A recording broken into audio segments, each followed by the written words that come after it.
Y ahora sí, damas y caballeros, en la mañana de Circo Freak y con un fuerte aplauso, vamos a recibir a una de las... Estoy luchando por sacar el volumen. Bien, mutea el teléfono. Pero lo voy a lograr, Mutea el teléfono, por favor. Lo voy a lograr. Nació en Timote, provincia de Buenos Aires, se recibió de abogada en la Facultad de Derecho, donde comenzó su militancia en el Partido de los Trabajadores Socialistas, del que hoy es referenta, fue legisladora porteña y diputada nacional. En 2023 encabezó la fórmula presidencial del Frente de Izquierda. Está la zurda con nosotros, como su libro lo indica. Un aplauso para Miriam Bregman, bienvenida. Muchas gracias. ¿Cómo estás? Te digo la verdad. Sí, no me mientas. Mal, preocupada, y aprovecho este espacio para decir algo que está pasando en este momento. ¿Ahora? Ya. ¿Qué está pasando? Ahora, acá en San Martín. Patricia Bullrich acaba de mandar la Policía Federal para desalojar a los trabajadores de SECO, que vienen en un conflicto hace meses, que hay despidos, que hay un expediente abierto en la provincia de Buenos Aires, en el Ministerio de Trabajo que dirige Walter Correa, y acaba de mandar ahora la Policía Federal. Es un lugar donde el predio está en el SEAMSE porque se produce energía con la basura, por decirlo de una manera muy sencilla. Hay cables de alta tensión, es un lugar de máxima seguridad, pero bueno, a lo Patricia Bullrich ahora en este momento mandó la Federal, tienen a un delegado en el piso poniéndole la bota de la Policía Federal en la cabeza. Esto está pasando ahora. Ahora, en este momento, por eso perdonen que comience así, pero me parece que es un buen espacio para denunciarlo, para exigir que la Federal se retire. Patricia Bullrich no puede intervenir la provincia de Buenos Aires, ya intervino la ciudad de Buenos Aires, la dirige ella. Sí, Vos lo estabas diciendo claro, recién. sí. No se explica por qué ella decide cuántas cabezas se parten en una plaza del Congreso de la Ciudad de Buenos Aires. Jorge Macri le delegó completamente la dirección de la ciudad a Patricia Bullrich. Es decir, no es que hay un acuerdo para las elecciones.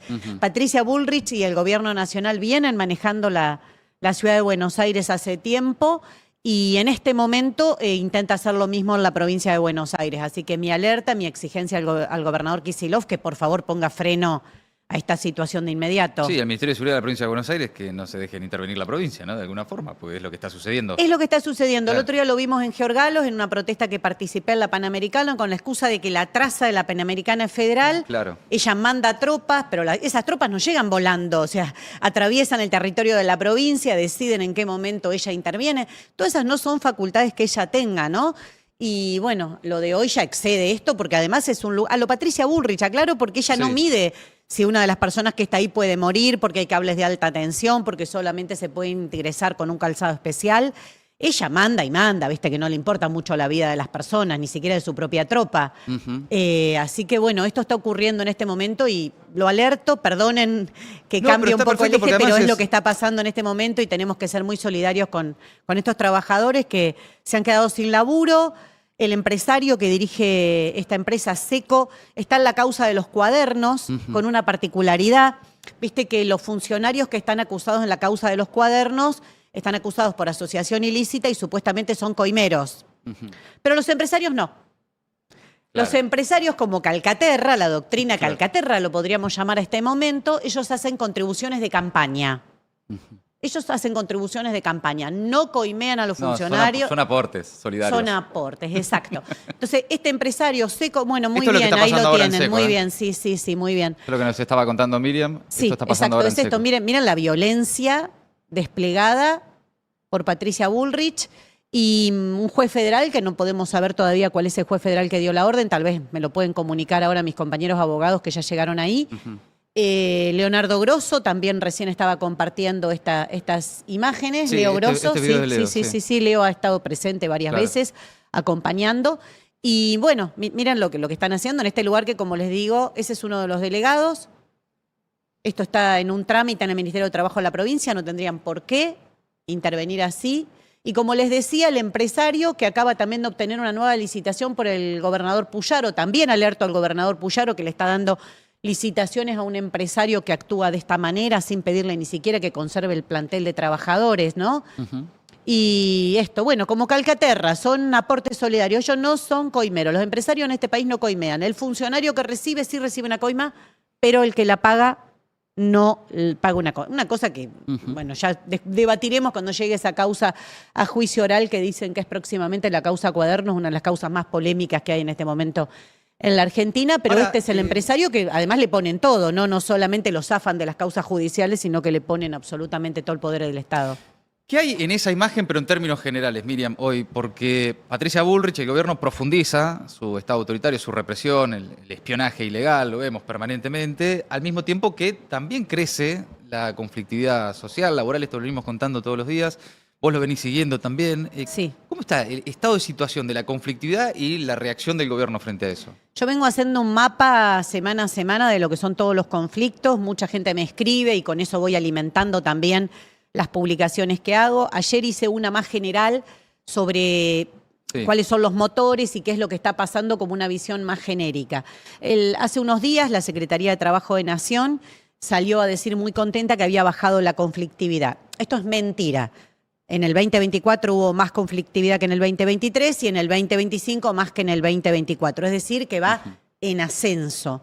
Nosotros en La Izquierda Diario, también con nuestro compañero Lucho Aguiar, estamos haciendo un relevamiento constante, informes constantes sobre los conflictos y cobertura. Creo que orgullosamente La Izquierda Diario hoy es quien más informa esto porque no tenemos ningún condicionamiento político, no nos importa quién está del otro lado. Nosotros decimos hay trabajadores protestando por estos motivos, siempre que sean reclamos laborales, que tengan que ver con la protesta social o de jubilados o de personas con discapacidad, que en definitiva también son trabajadores. Quienes ayer protestaban en la puerta del Congreso son trabajadores, son familias trabajadoras que no pueden pagar los tratamientos y que el Estado, en una forma de salario por otra vía, te contempla en una obra social o en algo. Bueno, esas familias trabajan todo el mes, pero no pueden pagar la atención de sus hijos. Entonces venimos dando una cobertura de eso y como te digo, hay una mayor conflictividad. Lo que el Ministerio de Trabajo pude deducir de lo que decía, ellos lo que festejaron es porque hay menos días de paro. Que haya menos días de paro no quiere decir que haya menor conflictividad, quiere decir que la clase trabajadora, como tantas otras veces en la historia, se ha tenido que buscar otras maneras de protestar porque las conducciones sindicales no están a la altura de sus reclamos. Es decir, la CGT está en este Consejo Cipayo, el llamado Consejo de Mayo. Me gusta más Cipayo, me parece que describe un poco mejor. Ahora después te diré por qué. La descripción de lo que allí se trata, y ha dejado prácticamente a la deriva todos estos conflictos, como el de Seco que te acabo de nombrar, como el de Georgalos que te acabo de nombrar, etcétera, etcétera. Tantos otros, Petroquímica en Río Tercero, que depende casi un pueblo de lo que pase con esa empresa. Bueno, todo esto va quedando a la deriva, entonces hay menos paros. Las secretarías de trabajo dictan más rápidamente las conciliaciones obligatorias al toque, la de Nación y la de las provincias también. Entonces hay menos días de paro, pero no hay menos conflictividad. Empieza a haber otras formas creativas de protesta para esto. Acá, bueno, acá hay paro, hay protesta en el que estábamos viendo recién de los trabajadores de Seco, pero en este caso, bueno, directamente la federal interviene con un juez amigo que nunca falta que te dé una orden para resolver conflictos que no tienen nada que ver con la justicia penal, es decir, no tiene nada que hacer ni un juez penal ni la policía en un conflicto de trabajadores como este. Pero están encontrando los trabajadores otras formas de protestar, ¿no? También. Si no es el paro, hay evidentemente, y lo vemos todo el tiempo. Sí, y hay tres ejes, o sea, hay un motor central que es el salario, porque los salarios no alcanzan. No importa cuánto mida la inflación, no alcanza el salario para cubrir la vida cotidiana, para cubrir los alquileres, la canasta alimentaria, los alimentos, más allá que la inflación está mal medida, eso ya no hay vuelta que darle, está mal medida, no se mide con lo que son los grandes componentes inflacionarios, sino que se dibuja incorporando otras cosas que antes no aumentaban tanto como las tarifas, pero que hoy tienen una incidencia muy importante en la vida de las familias. Pero bueno, el salario es una, y después hay tres grandes sectores: los despidos y ataques en el Estado, a propia mano del Estado, los despidos producto de la crisis económica o las suspensiones producto de la crisis económica, y un tercer sector que tienen que ver con lo que hablábamos del Consejo Cipayo, porque es un descabezamiento de aquellos trabajadores y trabajadoras que han sido o son referentes en sus fábricas, en sus estructuras de trabajo, y preventivamente los despiden porque viene una reforma laboral mayor. Y ahí está nuestra tarea de explicar que aquellos trabajadores y trabajadoras que hoy por ahí no están siendo alcanzados, no quiere decir que mañana no te va a tocar. Quieren decir que hoy despiden a los que las empresas, en general muy grandes, no estoy hablando de una pequeña empresa que despide a uno, ¿Por qué vos decís Giorgalos despide a 5? Coca-Cola en Córdoba. O Coca-Cola en sí, Córdoba, sí. porque están descabezando, porque quieren aplicar una reforma mayor después que le prometió Milei, la reforma laboral que les prometió Milei. Y en esto, para después de las elecciones, necesitan tener la fábrica limpia, sin nadie que les pueda cuestionar o no. No lo van a lograr, pero te digo cómo piensan y por qué se están produciendo estos despidos, porque es tan importante que las secretarías de trabajo y la justicia se pronuncie con relación a estos despidos discriminatorios. Hay un caso de la semana pasada que es muy importante y sienta jurisprudencia en esta etapa, que es de Gustavo Mitchell, un trabajador de Shell, donde de nuevo una empresa como Shell, si hay alguien que le va bien en la Argentina y en el mundo, Sí, supongo que estará llegando a fin de mes. son las petroleras. Llega a fin de mes, ¿Sí? las petroleras llegan a fin de Bien, mes. bien, me alegro. Bueno, lo había echado Aranguren. No nos olvidemos de otro prohombre de la patria, Aranguren, ¿no? Que después fue ministro de Macri. Pasó de Shell a ser ministro de Energía de Macri. Sí, sin paradas intermedias. Después volvió a Shell. Sí, no importa, es igual. Un lado y el otro del mostrador es lo mismo. Sí, sí. Bueno, lo despidió él junto con Fernando, otro compañero, bueno, otros compañeros que despidió. Y ahora, casualmente, a las mismas personas, más alguno más que agregaron, los vuelven a despedir. En aquel momento era porque Macri venía con una reforma laboral y en este momento es porque vienen con otra reforma laboral. La justicia, la sala de feria, con jueces como Gabriel de Bedia y otros, dijeron que sí, que claramente hay un despido discriminatorio, que es notorio que hay un despido discriminatorio por los antecedentes del propio trabajador y porque también ellos venían denunciando algo que es muy sentido en la zona de Dock Sud, que es la contaminación ambiental. Y para nosotros los trabajadores que se comprometen en esa denuncia tienen un valor doble, porque están diciendo desde adentro de la empresa, esta empresa que tiene todos los medios para evitar la contaminación no hace nada y hace que pibes, como hay en tantos barrios con Villa Inflamable y tantos otros barrios del Gran Buenos Aires, que están de la ciudad y del Gran Buenos Aires, para ser más precisa, que están viviendo condiciones de contaminación por estas empresas. Entonces, bueno, la justicia ordenó la reinstalación, ahora estamos esperando que la empresa Shell cumpla. Como verás, es un panorama complejo, pero tiene patrones muy fáciles de seguir si te metes en el tema. Muy fácilmente identificables y que además no lo ocultan, están parados de manos. El poder económico de la Argentina está parado de manos. Dice, sí, yo me estoy haciendo cargo de esto. Incluso uno observa ya a Milei abiertamente como un delegado de esos espacios, de esos sectores de poder, cuando vos lo ves que va permanentemente a la Rural, a la AmCham, a la Cámara de Comercio, y le dice, quédense tranquilos, el orden macro, que es el ajuste a los jubilados, a las universidades, a las personas con discapacidad, a los trabajadores del Garrahan en general, quédense tranquilos que lo tengo garantizado y si se me complica está Pato Bullrich en las calles. Ese es el mensaje que va y les da a los empresarios. ¿Cómo se interpreta eso en términos políticos? ¿Qué estás viendo ahí de la figura de Milei como presidente, pero también medio ahí como una especie de marioneta de otros espacios? Sí, claramente, es como decís vos, no lo oculta, además se siente, le ves la cara de felicidad, ¿viste? Vos decís, qué ganas de pertenecer que tiene este pibe, ¿no? Como siempre quise estar acá con ustedes, decirle que le voy a bajar las retenciones. Bueno, es algo realmente bastante escandaloso. Ajá. Pero hay algo que me parece que hay que marcar y hay que marcar mucho. Se habla de la crueldad de Milei, y él dice, sí, yo soy cruel y me siento feliz siendo cruel. No es crueldad. No es crueldad, es Fondo Monetario. No es crueldad. Es el programa del FMI que les está exigiendo, que tiene una repercusión cruel en cuanto a cómo afecta a las familias, a los trabajadores, trabajadoras, jubilados y jubiladas, claramente.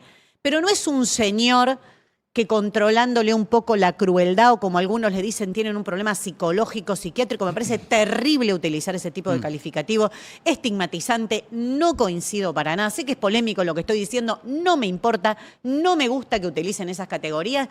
Es el programa del Fondo Monetario, es el FMI el que les dice qué es lo que tienen que hacer y dónde tienen que ajustar. El periodista Alejandro Berkovich hizo un informe muy bueno. Muy bueno, él escribió un libro además sobre... Vino y lo charlamos, sí. Los dueños de la Argentina. Los dueños de la Argentina, de Alejandro Berkovich. Y ahora hizo un informe en su programa muy bueno porque él explica todo lo que el FMI está pidiendo para adelante. Por ejemplo, recorta en la UH. Sí. Entonces, si Milei recorta la UH, cuando las familias protestan, Patricia Bullrich te reprime, no es crueldad. Es el Fondo Monetario que está exigiendo esto y nuestro país está sometido al Fondo Monetario. Y bajo el gobierno de Alberto Fernández se ratificó el acuerdo con el Fondo Monetario. ¿Por qué digo esto? Porque si no identificamos la clave del problema y lo dejamos en este terreno estigmatizante de la salud mental, que llamo a que no se haga más, por favor, no utilicen más esas categorías. Si lo dejamos en el terreno de las decisiones personales de la persona o cuánto gozan con el dolor ajeno, no estamos enfocando el problema, por ende no lo vamos a poder resolver.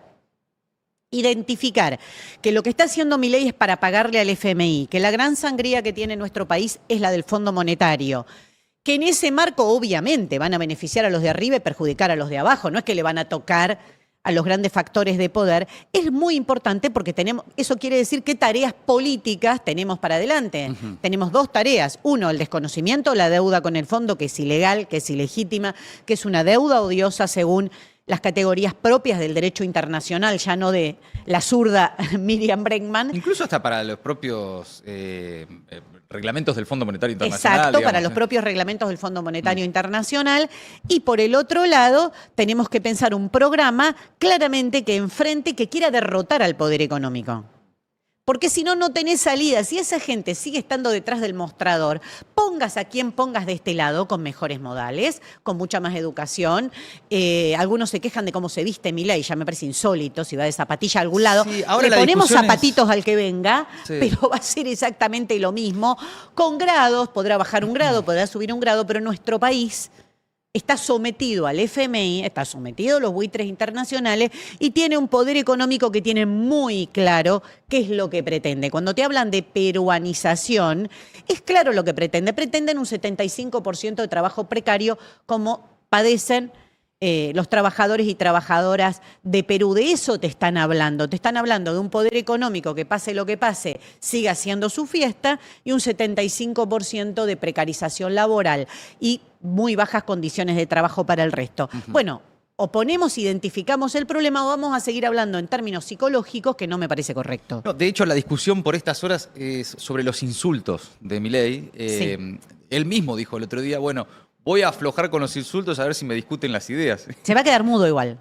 Si él Claro. afloca con los insultos, Sí. se queda mudo porque es un ser que basa su discurso político en la discriminación, en el racismo, la xenofobia, en atacar las disidencias sexuales. Es decir, si deja de insultar y decir todo eso, Pierde su identidad. pierde su identidad, si no sé qué va a hacer. Ahora, al margen de que ahí tiene un punto él cuando dice me discuten las formas y yo quiero discutir el fondo. Y hay un sector del sistema político que le discute las formas porque acuerda con el fondo.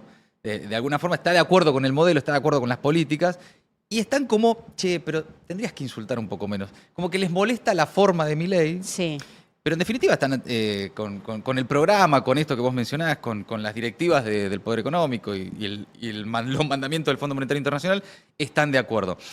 Ahí en ese sentido, cuando discutís el fondo, más allá de las formas... Perdón, ¿te puedo decir algo de eso? Sí, me suena eso, el reagrupamiento de gobernadores, me suena eso. Bueno, sí. que hay un poco de eso, ¿no? Estamos de acuerdo, hay que ajustar todo, pero no de esta manera, ¿no? Sí. Pero bueno, es que, a ver, ya que lo mencionás, ese reagrupamiento de gobernadores es medio un plan B del poder económico, de alguna forma. Hay un sector del poder económico que está viendo que esto es inviable, que esto en algún momento termina, que esto la van a chocar, y por las dudas están preparando una alternativa. ¿Qué ves en ese reordenamiento? También, cuando decimos más allá de los nombres, de las figuras y de las personas, de los verdaderos dueños de la criatura. No, ellos tienen claro qué es lo que quieren de la Argentina, que es esto que hablábamos antes. El Fondo Monetario tiene claro qué quiere de la Argentina. Y Trump también, bueno, le vuelve a hacer un desembolso de campaña a Javier Milei. O sea, eso también demuestra la ilegalidad de todos esos préstamos del Fondo Monetario. Siempre aparecen en campaña. Aparecieron en la campaña de Macri, aparecen en la campaña de Milei. Tienen claro hacia dónde apuntan. El Fondo Monetario está detrás de la proscripción de Cristina Fernández de Kirchner y Estados Unidos está por dos vías. Uno, porque el FMI es el que puso el artículo por el cual la inhiben a perpetuidad a ser candidata, la inhabilitan y el FMI con Marcos Rubio, perdón, Estados Unidos con Marcos Rubio, el 21 de marzo de este año dijo Cristina está condenada, no puede entrar a Estados Unidos cuando todavía la condena no estaba firme. O sea que hay gente que tiene muy claro cómo quiere armar el mapa político argentino, con qué personal político se siente más cómodo para llevar adelante el ajuste, pero a mí me preocupa que de este lado no identifiquemos el ajuste. Entonces, creo que el acomodamiento de los gobernadores es para decirle, bueno, mira, es porque hay protesta en la calle. Si no hubiese protesta en la calle, olvídate. Tiene que ver con... Por eso hicimos bien en empezar por ahí. Estos tipos seguirían levantando la mano, votándole todo a Milei sin ningún problema. Entonces, por un lado, se reacomoda como un plan B de buenos modales para, en caso que Milei le empiece a ir mal, tener rápidamente un recambio. Y por el otro lado, también Cristina Fernández de Kirchner dice, bueno, esto se va a caer, este programa se cae. Yo creo que en eso más o menos está todo el mundo de acuerdo que se va a caer. Es inviable. Ahora, la discusión empieza claro, que es como todo programa neoliberal de ajuste feroz, en algún momento vos exprimís y no hay más. Claro. Entonces, en nuestro país esto tiene una triste historia porque han recurrido incluso a genocidios las clases dominantes de nuestro país para implementar sus planes. Como decía Rodolfo Walsh, las clases dominantes han procurado que los trabajadores no tengan historia, no tengan memoria y que siempre empiecen de cero. A mí me gusta recordar eso porque no quiero empezar de cero cada vez. Entonces, se puede caer. Lo que hay que discutir es para qué lado caen los cascotes. Nosotros desde el Frente de Izquierda, desde mi partido, el PTS, en el Frente de Izquierda, queremos discutir eso.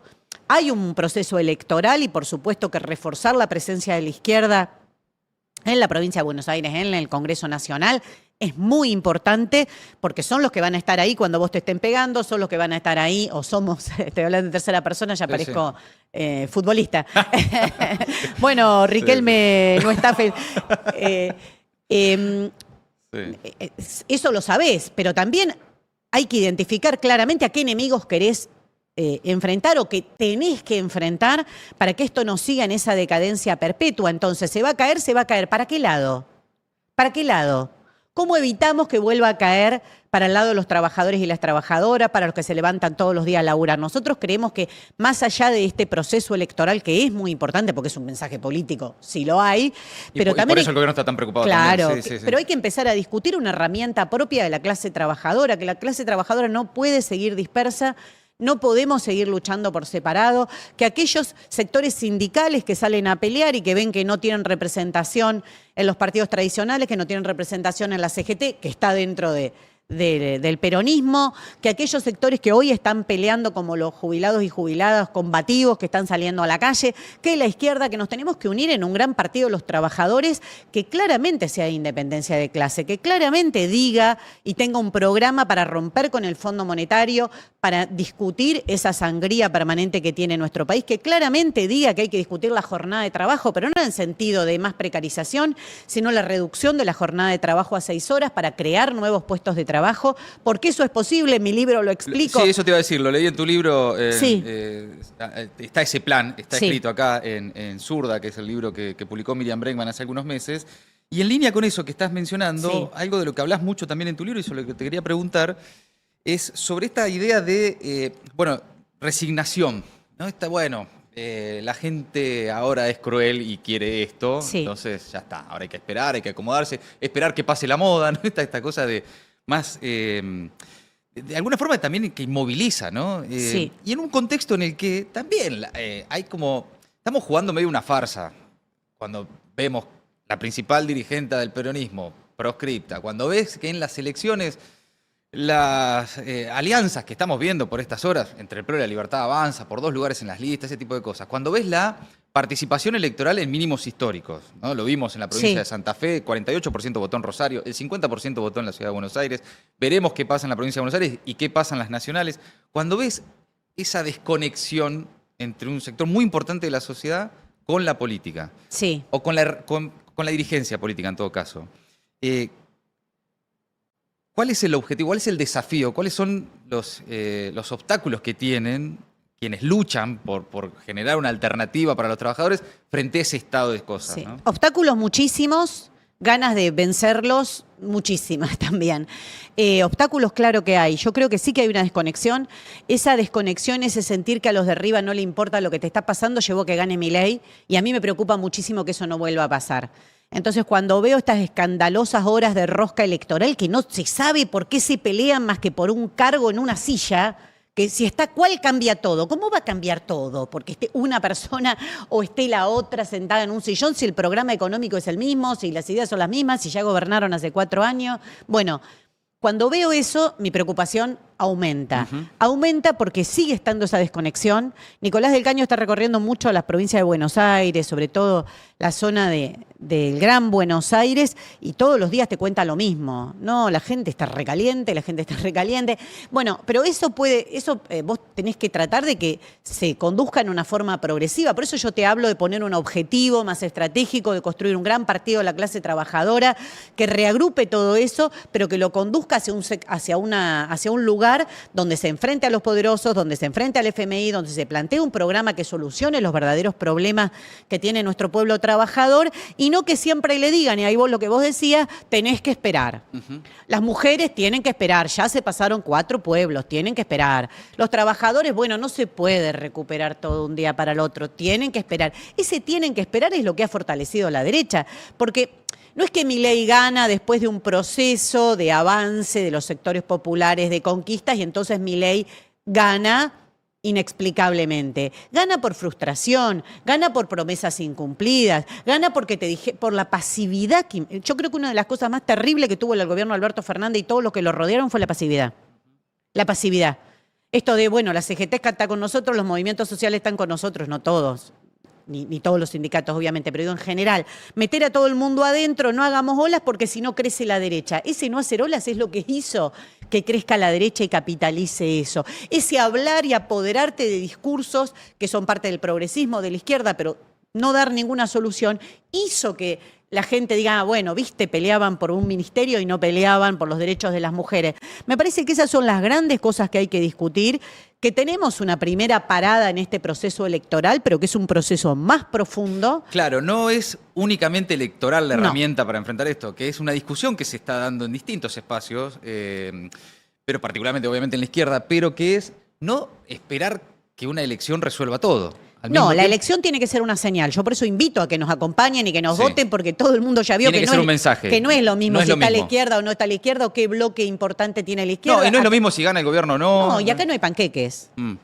El bloque que asumió con la boleta de Sergio Massa, que habían ido internas Massa Grabois, después se unifican en una sola lista, asume con 110 diputados. Hoy quedan 98. El resto son el quórum del gobierno, son los que le ayudan al gobierno a bloquear los vetos. Entonces no es cualquier cosa lo que vos ponés adentro de una boleta, de una lista. Y te agrego un elemento más.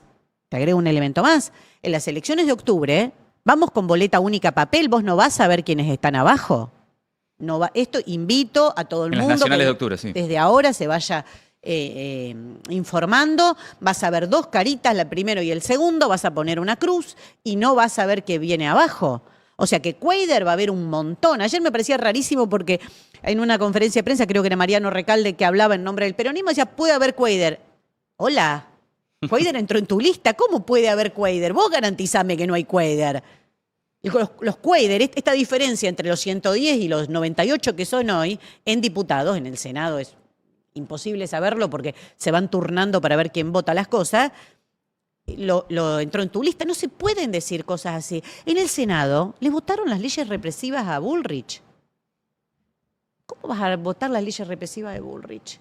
En algunas que eran muy terribles le dieron los 4 votos que necesitaban y el resto votó en contra, pero garantizaron que todas las leyes salgan. Algunas incluso votándola todos los senadores, como la de reincidencia. Y nombro reincidencia porque uno de los grandes catedráticos de este país del derecho penal, que yo sé que a la derecha lo pone muy loquito, como es Raúl Zaffaroni, viste que siempre es Zaffaroni, la puerta giratoria de Zaffaroni. Es un adjetivo ya, Zaffaroni. Ya es un adjetivo, sí. Por eso lo nombro, trolls, alerta, estoy nombrando a Zaffaroni.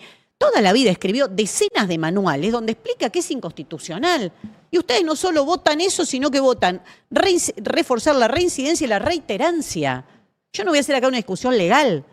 Pero te digo, políticamente, pregúntenle a Zaffaroni, no a Miriam Bregman, qué opina de ese tipo de norma, no de esta ley. En general, mira, si no te metes con un hecho concreto, ¿qué opina de la reiterancia, la reincidencia? Bueno, son cosas escandalosas y pasaron este tiempo y pasan por abajo del radar. Porque claro, los medios oficialistas no dicen nada porque quieren esas leyes de endurecimiento penal de Bullrich. Y los medios alineados con el peronismo no dicen nada porque es un quemo decir que tus diputados progresistas votan la reiterancia o votan la reincidencia o dejan que se apruebe la ley antimafia dándole los votos que quieran. O ayudan a que se vote el RIGI, como pasó con Carolina Moisés en Neuquén, en Jujuy. Ujú.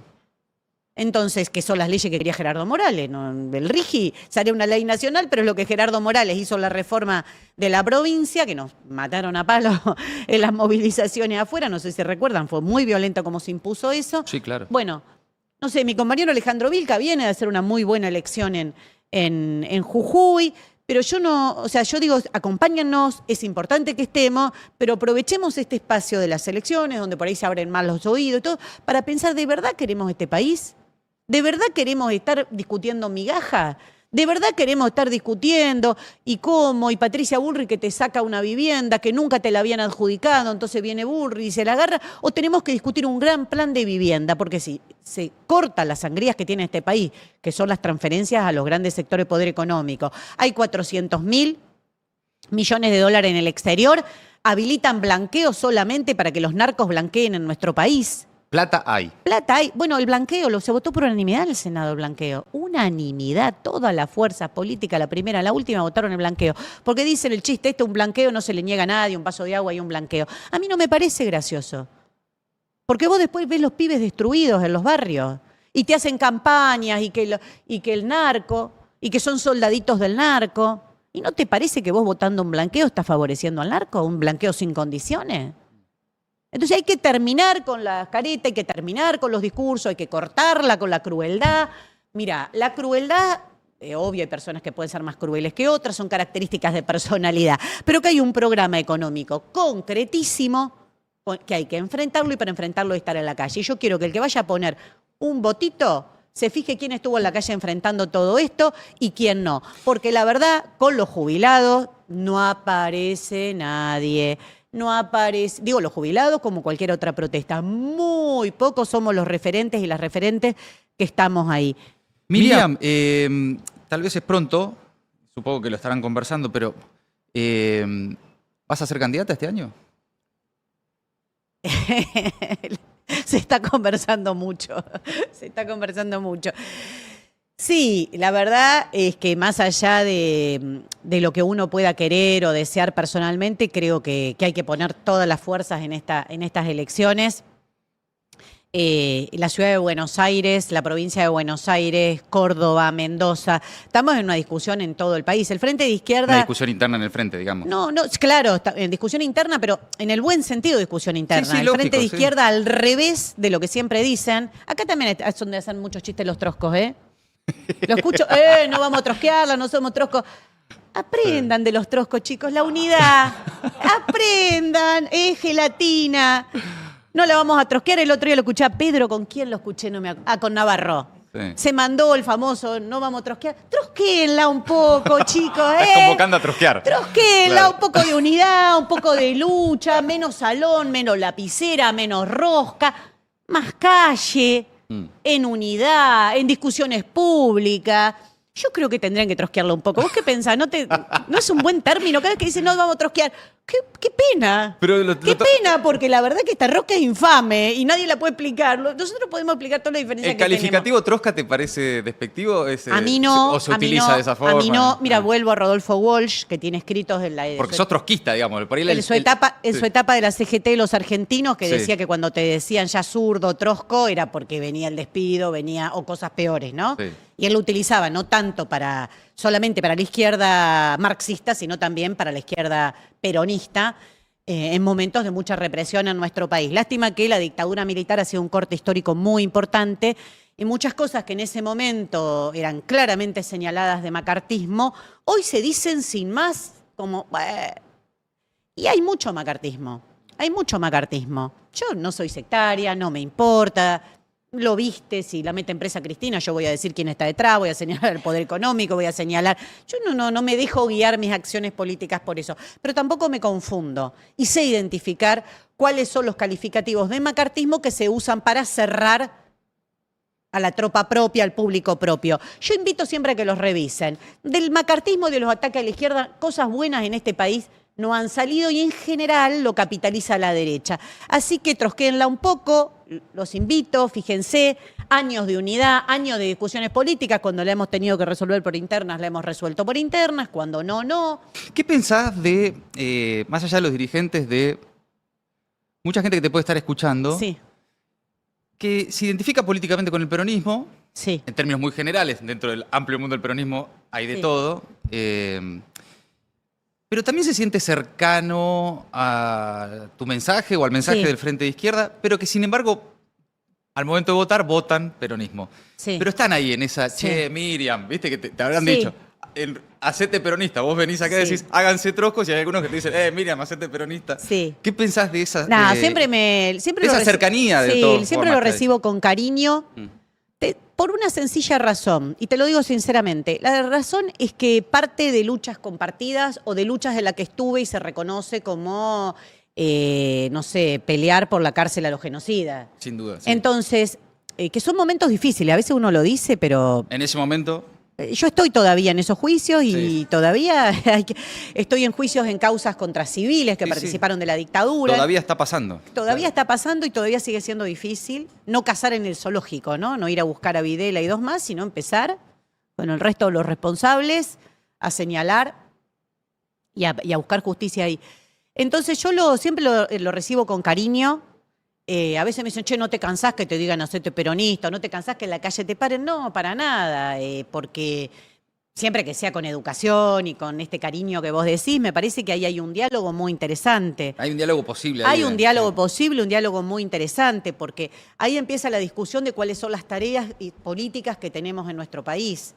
Claro. Más allá de las elecciones. En las elecciones tenés un problema, porque tenés un problema que vos tenés que estar seguro de lo que estás votando en este contexto político. Tenés que estar seguro cómo querés enfrentar a Milei y con qué programa querés enfrentar a Milei. Entonces, me parece que hay una discusión profunda ahí planteada. El peronismo en su mejor momento, lo máximo que se plantea es el 50-50, ¿no? El 50-50, el 50% para el capital, 50% para los trabajadores. A lo sumo. Pero es una fuerza política que se imagina dentro del capitalismo, está claro. Sí, pero no solo dentro del capitalismo, sino que por eso te digo, en su mejor momento era el 50% para el 1% de la población y para el otro 99% el 50%.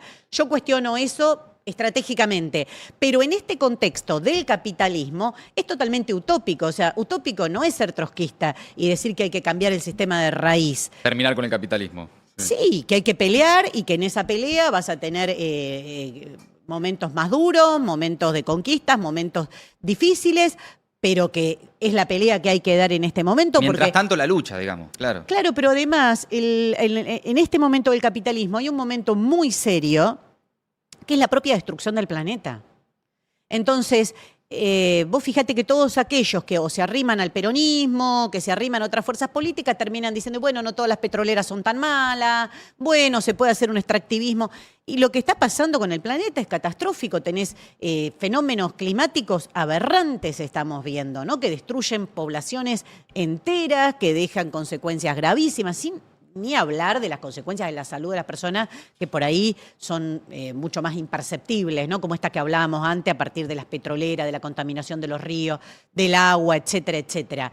Ahora hay una gran lucha en Neuquén porque quieren llevar el fracking al lago Pellegrini y en los lagos. Yo, que todos los años me meto en el Marimenuco, estoy haciendo una confesión personal, este año fui al agua como todos los años, terminé con unos manchones rojos tomando corticoide de la contaminación que tiene el lugar. Entonces, no te estoy hablando de cosas que pasan y viste que parece una película distópica, no. Es ahora los problemas que está trayendo esto y el capitalismo directamente te está dejando sin planeta. Entonces, te está dejando sin planeta, te está dejando sin trabajo, está dejando sin comida a los pibes.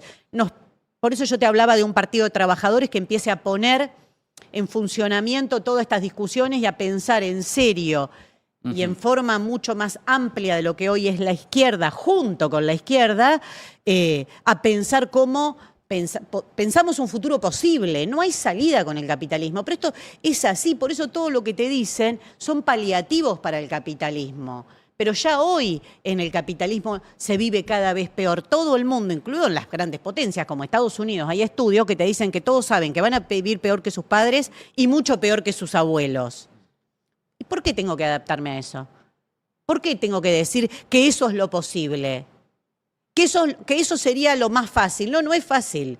Lo único que ha hecho es con momentos de pequeñas recuperaciones, después caes más abajo y vuelven a avanzar ellos. Entonces, o discutimos profundamente eso o no hay salida. Pero después hay ejemplos concretos. Si en cada una de estas movilizaciones de los jubilados, los 98 que quedan, más no sé cuántos senadores tiene el peronismo, estuviesen adelante, ¿sería lo mismo para Patricia Bullrich reprimirnos?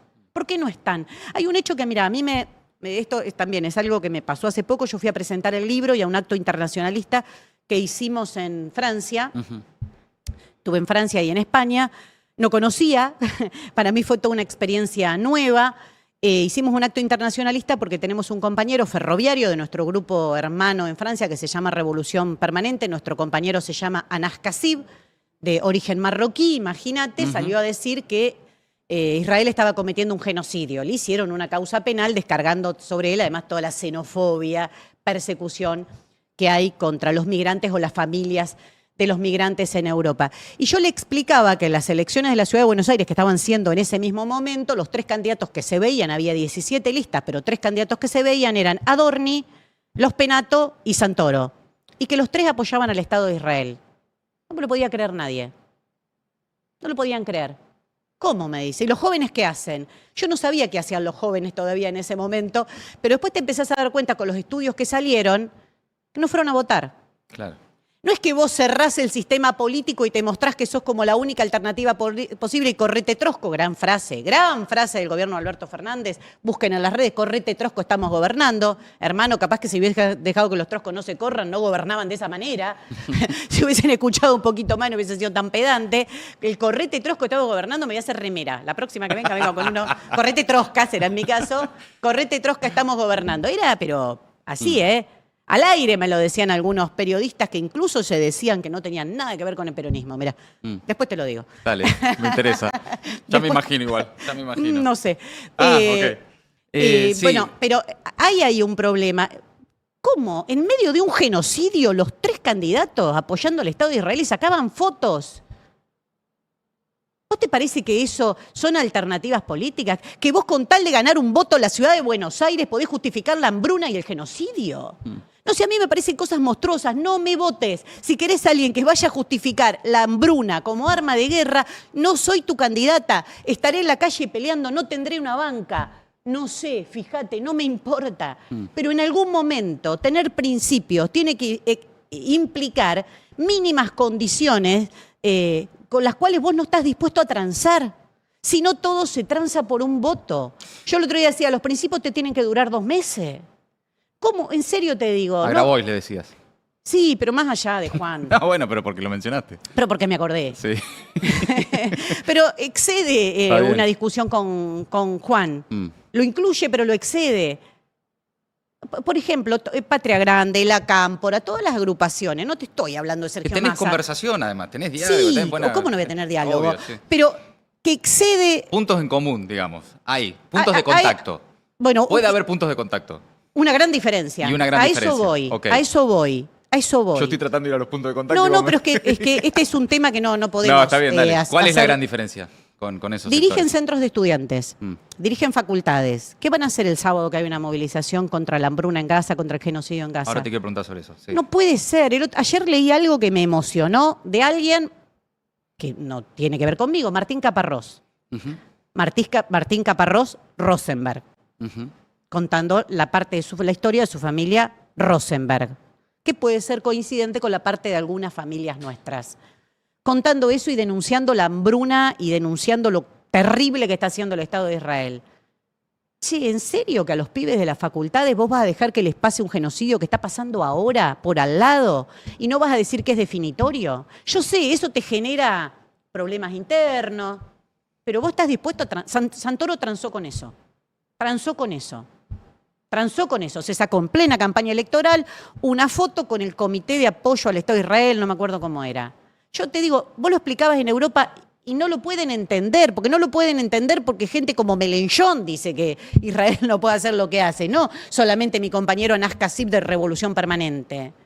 Entonces, en España ni hablar, en España hay un movimiento terrible. Si vas a Londres, vos viste lo que fueron las movilizaciones en Australia, estuvo Julian Assange, además que es como un plus, ¿no? Porque después de toda la persecución que sufrió. Sí, en Australia, las que vimos ya también en Londres es impresionante. Londres, Nueva York, en todas partes. Nueva York. Se viene ahora el sábado una marcha a Plaza de Mayo. Que están a Plaza de Mayo, a las 4 de la tarde.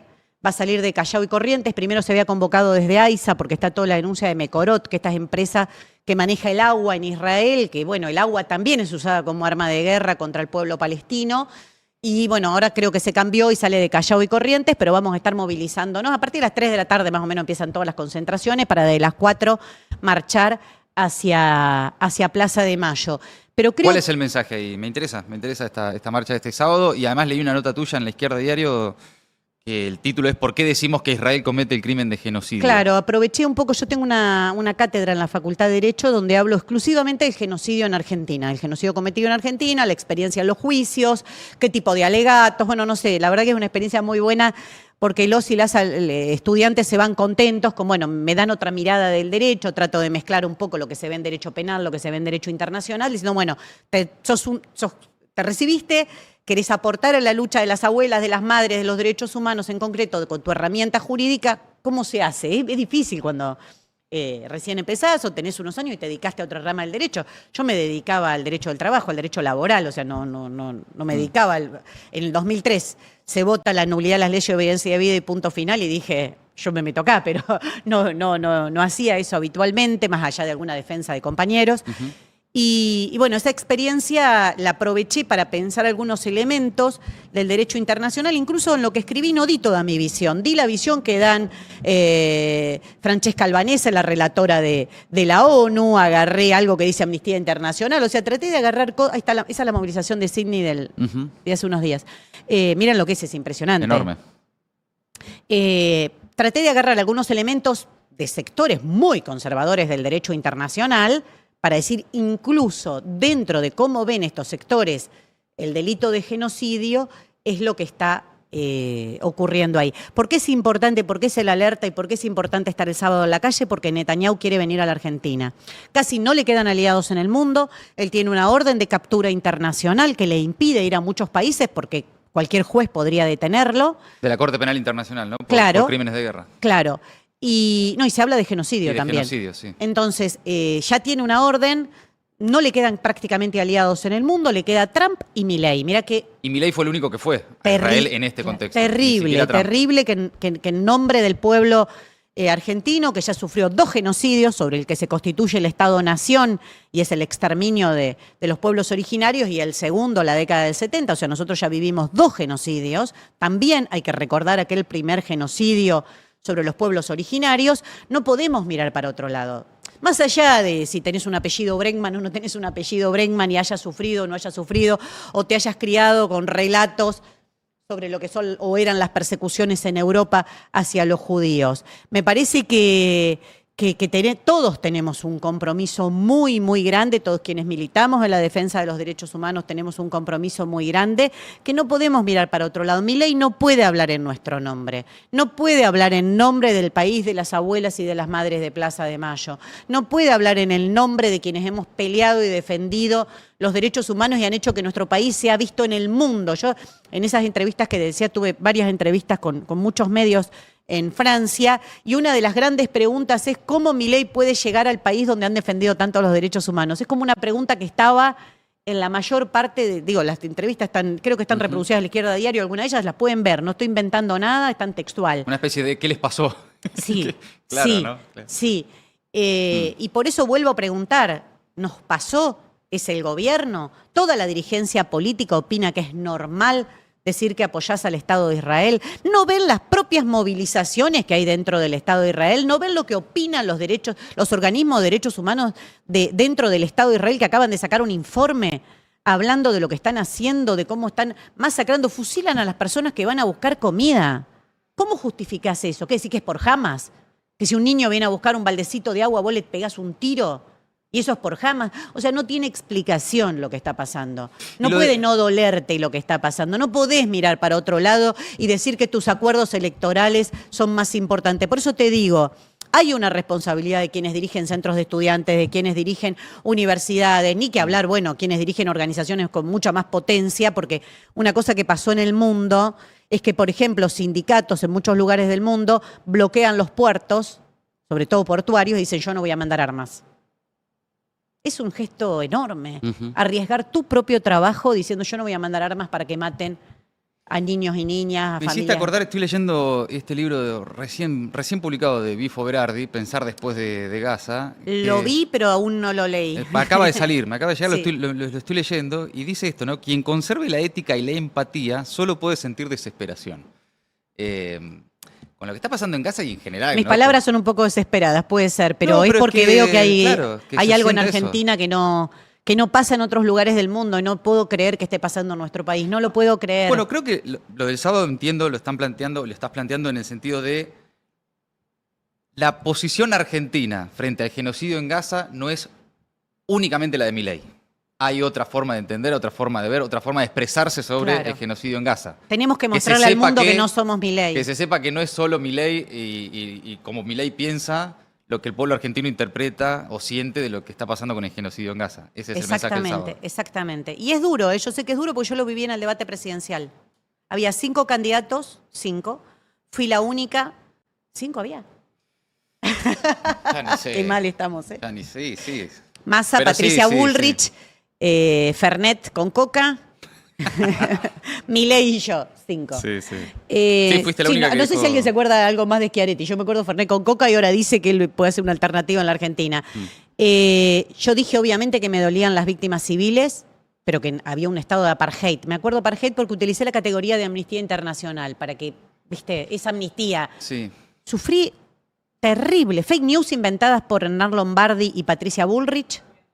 No, y además estamos Sufrí hablando... amenazas, pero Sí. amenazas serias, ¿eh? ¿Sí? Amenazas serias. Muy serias. Que te llegaban... Por todas las por vías todos que te lados. imagines. Entonces yo sé que no es fácil. No, es un tema Pero- que la Argentina genera, es muy curioso, pero genera que levanten programas de radio, genera que haya denuncias penales contra dirigentes políticos, como con una tensión muy especial. ¿Por qué? ¿Qué pensás? Mirá, creo que porque hay un gobierno sumamente alineado y hay sectores que evidentemente algunos están involucrados en negocios muy potentes y otros compran ese lobby que antes se decía Estados Unidos, que era el que mayor lobby tenía, pro Estado de Israel, pero evidentemente eso no hizo que miles de estudiantes ganaran las calles, tomaran las universidades, sufrieran la represión y te digo algo más. Algo más, que también se ha hablado poco. Mamdani, el candidato que acaba de ganar la interna contra Cuomo en Nueva York, es de origen indio, o sea, algo ya que para Estados Unidos empieza a ser polémico porque también ha desarrollado importantes grados de xenofobia, de racismo, como lo vemos en la represión a la población negra permanentemente, que ha dado origen a movimientos políticos, pero él claramente dijo que apoyaba la lucha del pueblo palestino. Fue más allá, dijo, apoyo la lucha del pueblo palestino. Y aún así ganó la interna en Nueva York. Me parece que eso indica que hay algo que está cambiando en el mundo, que lo que está pasando en Palestina, en la Franja de Gaza, centralmente se ha tornado insoportable para cualquier persona que tenga un grado mínimo, principios y valores mínimos de humanidad. Es realmente insoportable, pero que en Argentina sigue estando atrás. Por eso yo llamo, vos leíste la palabra desesperado, dije, ay, capaz que estoy así, pero llamo a que se repiense, a que se revea y que nos fijemos de qué lado de la mecha te encontrás, como decimos tantas veces, y citando al indio, porque el indio fue uno de los que se pronunció. En Argentina muchos artistas se han pronunciado, eso es muy bueno, yo lo estuve reflejando en mis redes sociales porque también a veces pasa desapercibido. Estuve el otro día en la presentación del libro de Sergio Maldonado sobre el caso de Santiago, de su hermano, y Malena D'Alessio hizo una intervención artística impresionante llamando la atención sobre esto. Es decir, hay muchos artistas que se han pronunciado, no solo el Indio Solari, pero la dirigencia política hace que no escucha, que no ve, que no nada, y por eso digo, sobre todo la juventud, ¿no? Está bien, tu centro de estudiantes prefiere mirar para otro lado, vos rompe el molde. Miriam, hemos hablado de muchísimas cosas, no te quiero quitar más tiempo, de todo, pero no me dijiste si vas a ser candidata. No, sí. Ya que Te dije estamos. que había que poner todos los esfuerzos que hacía, que no se puede seguir escribiendo libros todo el año. Ok, Miriam Bregman va a ser candidata este año. Lo digo yo. Lo digo yo porque es bastante evidente. No me lo quiere decir con... Te voy a traer la primicia. Pero es obvio que vas a ser candidata este año. En la ciudad No, de Buenos creo- Aires para diputada nacional. No, y ahora estamos, lo que pasa es que estamos ahora en el medio de la pelea de la provincia de Buenos Aires, con Nicolás Lo del sé, Caño lo en la sé. tercera sección, Romina en la primera, y con el Frente de Izquierda dando nuevamente esta gran pelea porque no crezca la derecha, porque no crezcan los sentidos comunes que fortalecen a la derecha y por tener un bloque que sea inquebrantable en la legislatura de la provincia. Pero me da la sensación, lo digo yo, sobre todo para los muchos que están pidiendo que eso suceda, me da la sensación, por lo que estamos charlando con Miriam, que en octubre va a estar en la boleta para... En la crucecita, en la boleta de la Claro. crucecita. para Vamos ser- a venir un día, si querés, con las boletas impresas y vamos a mostrar cómo tienen que votar, porque hay que empezar a mostrar cómo se va a votar, ¿eh? candidata a diputada nacional en la ciudad de Buenos Aires este Es año. bueno, es insistente, está muy bien. Es que, bueno, está bien. Gracias, Miriam. Gracias por haber Gracias venido. a ustedes que siempre me dan un espacio. Muchas gracias. Miriam Werner. Bregman en Circo Freak, amigos. Ya llega Mati Mouser.